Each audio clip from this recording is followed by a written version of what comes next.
Hi everybody, this is Boog Reviews, and today I'm going to be doing a review on the McFarlane Toys DC Multiverse Platinum Edition Skydive Batman figure. So before we take a look at Batman, let's take a look at the accessories that he comes with. So first up, he comes with this flight stand, that way you can get him in his skydiving position there. That looks really cool. And finally, he comes with his data file. I'm pretty sure this is the exact same card that comes with the regular version, but if you want to read that, go ahead and pause that now. So taking a look at this head sculpt, I think McFarlane Toys did a fantastic job at capturing the likeness of Christian Bale. You just see the eyes and the mouth there coming out of the mask, but I think that really looks like him. I do feel like mine's right side is just a little bit poofy though. I feel like I might need to heat it up and squish it down just a little bit, because you can see that this left side is perfectly fine, but this right side is bowed out just a little bit. But other than that, I think this is a very good head sculpt. The sculpt on the bodies are the same, but I think that the colors on this one came out just a little bit better. I feel like the grays and the blacks look a lot better than on this one. The black is a little hard to distinguish on this old version. And of course you get this really short plastic cape, which I was not fond of. And this time you get a wired fabric cape. And it looks very nice. You can get him in the skydiving position. You can bend it around like it's his normal cape. I think it looks fantastic. It's made out of a really nice weighted material, so it drapes on the figure really nicely.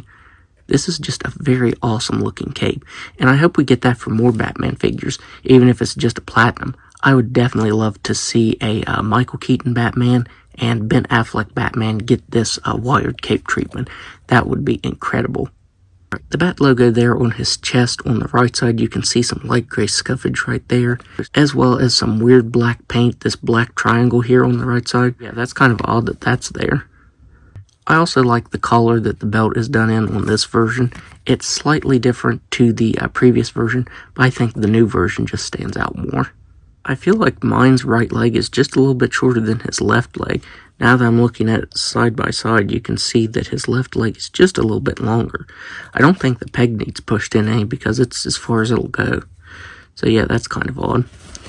And then underneath the cape, all the details are painted very nicely. On the new Superman exclusive, some of the details weren't painted on the back. It just stopped right there where his cape was. So yeah, I'm glad that all of the details are painted on very nicely underneath this cape. So now, let's go ahead and go over his articulation. He has a ball-jointed head that can look up just a little bit. He can look down all the way. He can move his head side to side very nicely.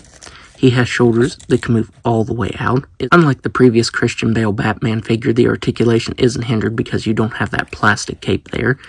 He has a swivel at the bicep, double-jointed elbows that can bend all the way in, wrists that can move up and down and spin all the way around. He has a ball-jointed diaphragm and waist that can move back all the way. He can move down just a little bit. He can move side to side very nicely up here and side to side very nicely at the waist. He can do a complete split. He can kick forward all the way. He can kick back all the way. He has a slight thigh swivel. It does feel just a little bit crunchy. He has double jointed knees that can bend back that far. He has ankles that can move down all the way, up all the way. Mine don't really want to spin around. You can hear it's kind of making a clicking noise, so I might need to heat this up and trim the joint down a little bit. That way it rolls just a little more smoothly. And he would have an ankle rocker, but it does the same thing. And he has toe articulation that can move up all the way. So he has some amazing articulation. You can get him in that skydiving pose very nicely. I think that looks incredible.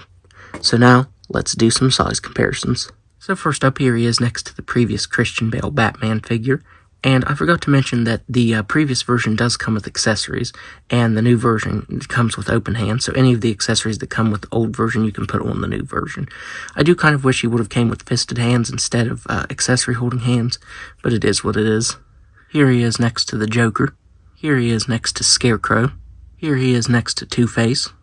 And finally, here he is next to Bane. So overall, I would highly recommend picking this up because I think McFarlane Toys did a fantastic job on this figure, and this is definitely my definitive Christian Bale Batman figure in my collection.